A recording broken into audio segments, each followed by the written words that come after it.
পাহাড়ি উপজাতিরা বাংলাদেশের সবখানে স্বাধীনভাবে বিচরণ করতে পারে, তবে বাঙালিরা স্বাধীনভাবে পাহাড়ে যেতে পারে না। কখনো ভেবেছেন কি নিজের দেশের ভেতরে ঘুরতে গেলেও কেন সেনাবাহিনীর পাহাড়ে যেতে হয়? আসলে পার্বত্য চট্টগ্রাম হলো এমন এক অঞ্চল যেটা কাগজে কলমে বাংলাদেশের অংশ হলেও পাহাড়িদের কাছে আলাদা রাষ্ট্র। পাহাড়ে যে কিছুদিন পরপর তোপাত ও গোলযোগ হয়, এর পেছনে সন্ত্রাসীদের একটি লক্ষ্য আছে। তাদের স্বপ্ন হলো পার্বত্য চট্টগ্রামে স্বায়ত্তশাসিত প্রকারান্তরে স্বাধীন একটি দেশ প্রতিষ্ঠা করা, যার নাম হবে জম্মুল্যান্ড। এই জম্মুল্যান্ডের কথাটা আমরা অনেকেই শুনেছি, কিন্তু এর পরিকল্পনাটা শুনলে যে কারোর গা শিওরে উঠবে।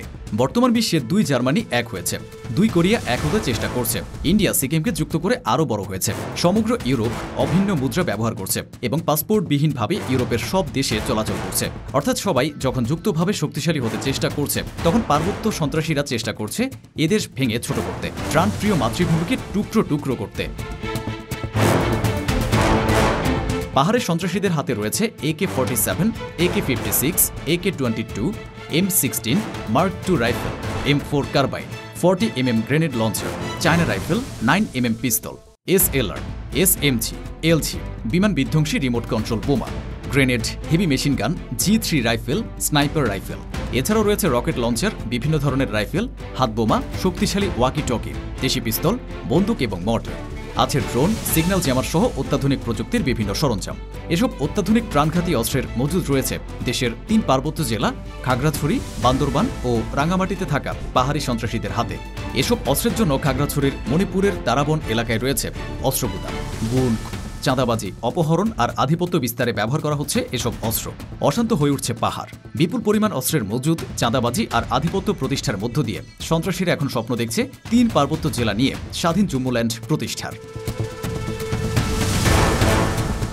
3 পার্বত্য জেলায় কাজ করা আইনশৃঙ্খলা রক্ষাকারী বাহিনী ও গোয়েন্দা সংস্থার সদস্যরা এসব তথ্য জানিয়েছেন বিভিন্ন সময়। তারা বলেন, বিভিন্ন সংগঠনের নেতাদের সাম্প্রতিক বক্তব্য ও বিবৃতি পর্যালোচনা করলে দেখা যায় তাদের দাবি দেওয়ার পেছনে পার্বত্য চট্টগ্রামে একটি জম্মুল্যান্ড গঠনের অন্তর্নিহিত ষড়যন্ত্র লুকিয়ে আছে।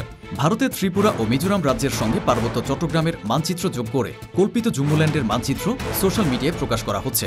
তারা জানান, 5 আগস্ট সরকারের পট পরিবর্তনের পর দেশের পরিস্থিতি অস্থিতিশীল করার লক্ষ্যে পার্বত্য চট্টগ্রামের পরিস্থিতি আরও ঘোলাটে করার চেষ্টা করা হচ্ছে।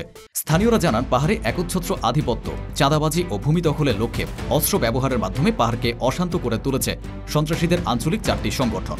ও 4 সংগঠন হল ইউনাইটেড পিপলস ডেমোক্রেটিক ফ্রন্ট তথা UPDF প্রসিদ্ধ, UPDF গণতান্ত্রিক জনসংহতি সমিতি, সন্ত লার্মা বা মূল ও JS সংস্কার। সংশ্লিষ্টরা বলছেন, যারা দীর্ঘদিন ধরে পার্বত্য শান্তি চুক্তির বিরোধিতা করে আসছে, তারাই আধিপত্য বিস্তার ও নিজের শক্ত অবস্থান জানান দিতে অস্ত্রের হুঙ্কার দিচ্ছে। তারা প্রতিনিয়ত ঘটাচ্ছে নৃশংস ঘটনা।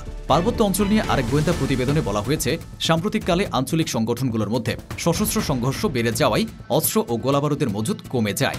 ঘাটতি পূরণে তারা পার্শ্ববর্তী রাষ্ট্র থেকে অবৈধ পন্থায় অস্ত্র ও গোলাবারুদ আনছে। চাঁদাবাজির বড় অংশ অস্ত্র ও গোলাবারুদ কিনতে ব্যয় করা হচ্ছে। সংশ্লিষ্টরা জানান, 3 পার্বত্য জেলা থেকে বছরে চাঁদাবাজি হচ্ছে 700 কোটি টাকার বেশি। গোয়েন্দা প্রতিবেদনে বলা হয়েছে, 2025 সালে প্রতিবেশী দেশের পুলিশ বাংলাদেশে পাচারের উদ্দেশ্যে জড়ো করা অস্ত্র ও গোলাবারুদের বড় 5টি চালান ধরা পড়ে। চলতি বছরের 15 জানুয়ারি UDF-এর মূল দলের সন্ত্রাসীদের কাছ থেকে উদ্ধার করা হয় একটি 40mm গ্রেনেড লঞ্চার, 2টি M16 রাইফেল, 3টি AK-47 রাইফেল, 10টি গ্রেনেড, 10,050 রাউন্ড অ্যামুনেশন এবং 13টি ম্যাগাজিন। 21 জানুয়ারি একই দলের সন্ত্রাসীদের কাছ থেকে পাওয়া যায় একটি 9mm পিস্তল, 3 রাউন্ড অ্যামুনেশন, 2টি মোবাইল, 25,000 টাকা এবং ভারতীয় 2,11,000 রুপি। পরের অভিযানে 23 জানুয়ারি UPDF-এর মূল দলের সন্ত্রাসীদের কাছে পাওয়া যায় একটি AK-47 রাইফেল, 2টি ম্যাগাজিন, 45 রাউন্ড অ্যামুনেশন। 12 ফেব্রুয়ারি JSS মূল দলের সন্ত্রাসীদের কাছ থেকে পাওয়া যায় 2টি AK-47 অ্যাসল্ট রাইফেল, 5টি মার্কিন তৈরি M4 কার্বাইন, 20টি ম্যাগাজিন, 504 রাউন্ড 7.62 মিলিমিটার অ্যামুনেশন ও 4,675 রাউন্ড 5.56 মিলিমিটার অ্যামুনেশন।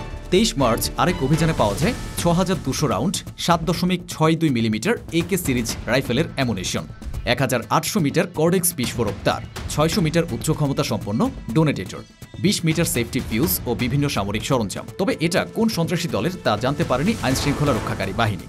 পার্বত্য শান্তি চুক্তি নিয়ে কাজ করা সংশ্লিষ্টরা জানান, চুক্তি বাস্তবায়নে ঘ খণ্ডের 13 নম্বর ধারা অনুযায়ী সরকারের সঙ্গে JSS-এর চুক্তি স্বাক্ষরের 45 দিনের মধ্যে অস্ত্র জমাদানের জন্য দিন, তারিখ ও স্থান নির্ধারণ এবং সদস্যদের তালিকা দাখিল করার কথা। এটি এখন পর্যন্ত চূড়ান্ত হয়নি এবং JSS-এর সব অস্ত্র সমর্পণ করা হয়নি। ফলে পাহাড়ে অস্থিরতা এবং শান্তি স্থাপন সম্ভব হচ্ছে না।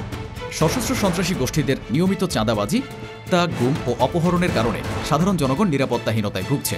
শান্তি চুক্তির পর অস্ত্র সমর্পণ না হওয়ায় সশস্ত্র সন্ত্রাসীদের নিরাপত্তা বাহিনীর উপর হামলার মতো ঘটনা ঘটছে।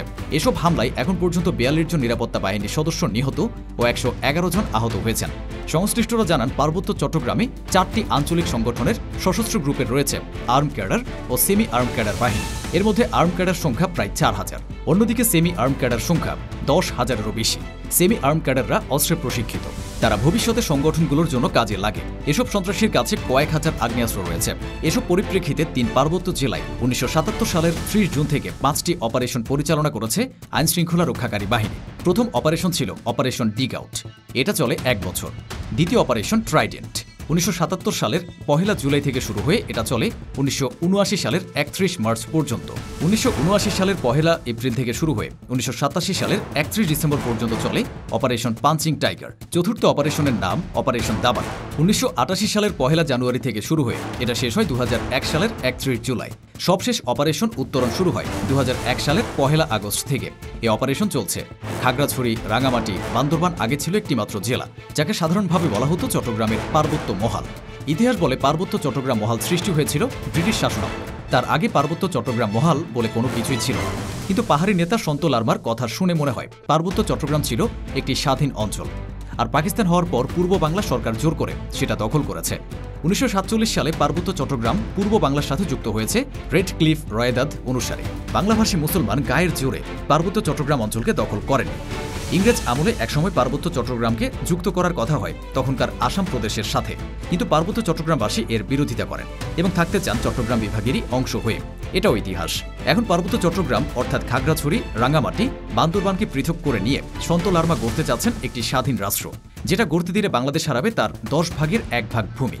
আওয়ামী লীগ সরকার সন্ত লারমার সাথে একটি চুক্তি করে বিষয়টিকে আরও ঘোলাটে করেছিল, নাম দিয়েছিল শান্তি চুক্তি। তারা ভেবে দেখার সুযোগ পাননি এর ফলে বাংলাদেশের কি পরিমাণ ক্ষতি হতে পারে। পার্বত্য চট্টগ্রাম চলে গেলে চট্টগ্রাম বন্দরের ভবিষ্যৎ হয়ে পড়বে খুবই অনিশ্চিত। চট্টগ্রাম বন্দরের ভবিষ্যৎ নিয়ে আওয়ামী লীগ সরকার কিছু ভেবেছিলেন বলে মনে হয় না। অথচ ১৯৭৩ সালের ১৩ ফেব্রুয়ারি শেখ মুজিব রাঙামাটিতে গিয়ে এক সভায় ঘোষণা করেছিলেন দেশের সকল লোক বাঙালি বলে বিবেচিত হবে। আওয়ামী লীগ দাবি করেছিল যে তারা বাঙালি জাতীয়তাবাদে বিশ্বাস করে, কিন্তু তাদের কাজে সেটা প্রকাশিত হয়নি। তাদের মদতে অতীতে পাহাড়ে এত কিছু হয়েছে যা আজ বাংলাদেশের বোঝা। চাইলেও এসবের সমাধান করা যাচ্ছে না।